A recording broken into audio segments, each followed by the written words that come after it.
In the year 2054, on the planet Niflheim, we meet a dying man named Mickey, who has fallen into an ice cave. His friend Timo appears, but instead of saving him, he leaves him there to die. And this is how the story begins.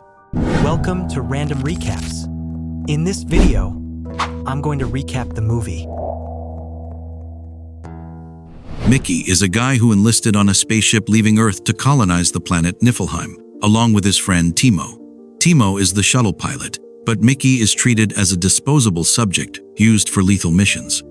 So every time he dies, they use technology banned on Earth to clone him and transfer his memories.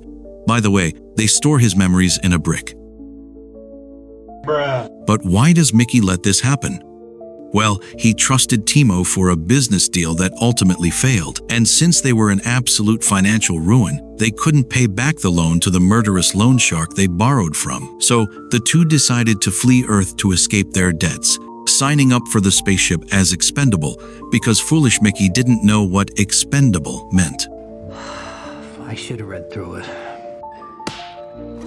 Mickey begins his journey as Mickey 1. On his first day, he meets security agent Nasha, whom he falls in love with. At that moment, Kenneth Marshall and his wife Ilfa, the leaders responsible for colonizing another planet, enter the dining hall. They forbid the crew from having sex until they reach the new planet, but Mickey doesn't care. During the journey, Mickey and Nasha develop a relationship. They always look out for each other, even when Mickey is bullied. People constantly ask him what it feels like to die. After 4 years, they find the planet Niflheim and use Mickey to check if the planet has any viruses. And yes, it does. It has a deadly virus in the air. The scientists use Mickey to find a vaccine for it. After several Mickeys, they succeed. Mickey and other agents go out to explore the planet until they find creatures resembling caterpillars in a cave, which they call creepers. Due to Mickey's mistake, one of the agents dies. Angry, Marshall doubles Mickey's workload and orders him to bring back one of the creepers for analysis. Accidentally, Mickey falls into an ice cave, and well, we know what happens. This is Mickey 17, and he thought he'd be devoured by the creepers. But no creeper leader takes him out of the cave, and the others help him escape. Mickey sees a transport vehicle pass by and uses it to return to the ship.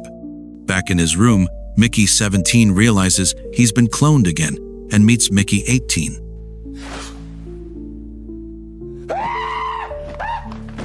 Timo had reported that Mickey 17 died in the cave, so the scientists cloned him again. This Mickey is more aggressive, and since having more than one clone is forbidden, Mickey 18 decides to kill 17. Why is this technology banned? Previously, a serial killer named Manikova used cloning technology to replicate himself, commit crimes, and create alibis to avoid capture. But they caught him anyway. On Earth, this technology was banned, but Kenneth managed to get permission to use it on the condition that there couldn't be multiple versions of the same person. Mickey 18 wants to throw 17 into the recycler, but 17 suggests secretly splitting duties, meals, and deaths. Mickey 18 doesn't like 17 and tries to kill him, but at that moment, Timo arrives. Timo is selling drugs to a crew member. Being more aggressive and sociopathic, Mickey 18 wants to kill Timo, remembering everything he's put them through.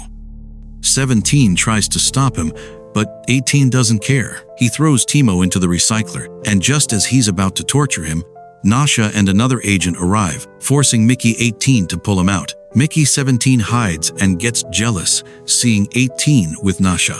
While following them, Mickey 17 is called by Kenneth to join him, his wife, and security agent Kai for dinner. They serve Mickey experimental meat that makes him vomit, feel pain, and break out in a rash. As a result, the doctors inject him with an experimental painkiller. Kai gets angry seeing how they treat him and tries to prevent them from killing him. Mickey pretends to feel better, and Kai helps by taking him to his room. There, she asks him the same question everyone has since he boarded the ship.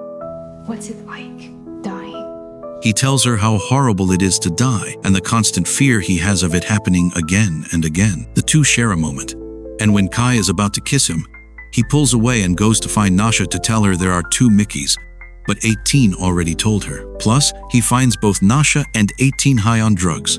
Nasha doesn't care that there are two Mickeys, in fact. She's excited to have both for herself. Nice. But 17 feels uncomfortable. When they're about to have sex, Kai enters the room and threatens to report them. Nasha runs to stop her. To keep Kai quiet, she suggests Nasha take 17 while leaving 18 to her. Nasha gets angry and jealous, claiming Mickey is only hers. 17 and 18 are both Mickey. Both my Mickey.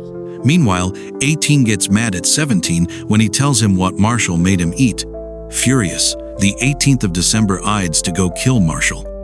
Marshall is at a public ceremony commemorating a rock extracted from the planet. As Mickey is about to shoot, a creeper emerges from the rock and they take his weapon. The crew flees, thinking the creeper is contagious. 17 grabs the creeper, and when 18 shoots at Marshall, Nasha stops him. Another creeper emerges from the rock, but is neutralized by the agents.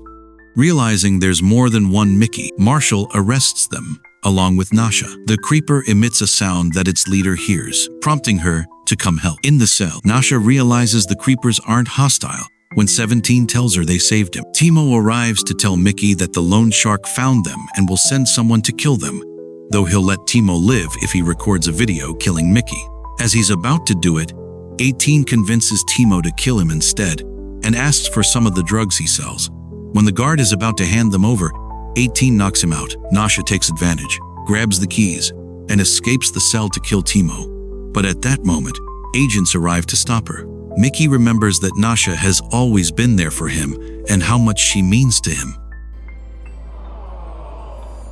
Nasha and the Mickeys are brought before Marshall while they tell him the creepers have surrounded the ship. The crew is terrified, thinking they'll attack.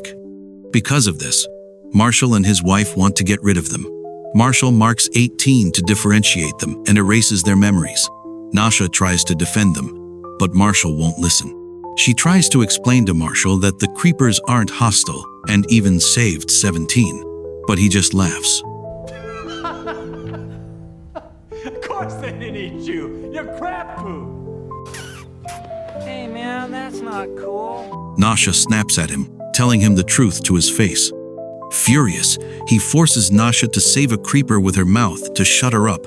Meanwhile, one of the agents starts recording the abuse. Before exterminating all the creepers, Ilfa comes up with the idea of sending the Mickeys outside to collect creeper tails she likes, making sauce with them. The Mickeys are fitted with bomb vests, and the first to collect 100 tails will be allowed to live, but the one who loses... Boom! Upon leaving, a scientist gives the Mickeys a translator to communicate with the creepers. 17 goes to the leader and uses the translator to thank her for saving him and warn her to leave before they're exterminated. But the leader wants revenge for what they did to a creeper named Luko. By the way, the one Nasha is holding is called Zoko. The leader warns that if they kill him, they'll exterminate the humans. Cover your ear, but I will explode. 17 runs to warn Nasha, using the camera to tell her to save Zoko and bring him to him. Marshall's and Ilfa's assistant convinces Marshall to go outside and talk to the leader. 17 tells the leader he'll bring Zoko back. But for her, that's not enough. Besides returning Zoko, a human must die for them to be at peace. That makes sense to me. Marshall goes outside with a squadron and a video camera to record him. At that moment, Nasha takes the chance to attack Ilfa and make the agents free her to take Zoko to the leader. The agents rebel against Ilfa and help Nasha. As Marshall approaches the leader, the creepers pile up to shield her and confuse Marshall. Angry, Marshall orders them to shoot. 17 is dragged by the herd, while 18 runs toward Marshall to attack him. Nasha finds 17, and the two return Zoko to the leader. 18 fights Marshall and detonates his bomb to meet the leader's demands. Because that's what heroes do. Taking Marshall with him, thus achieving peace. 6 months later, Nasha is chosen as the political leader of the colony, and Mickey 17 is now called Mickey Barnes. Nasha holds a ceremony to end the cloning program. By the way, when Marshall died, Ilfa went crazy, was taken to a psychiatric hospital, and cut her veins there. The others involved with Marshall were arrested, including Timo, who was released on bail. But when he got out, he ran into the loan shark's associate, and after an epic fight, Timo won. The scientists improved the translator, allowing easier communication with the creepers, only to realize the leader had lied to Mickey about exterminating the humans. She wasn't actually going to do it. Who said bluffing was only for humans? In the end, Mickey destroys the cloning machine. And this is how the movie ends.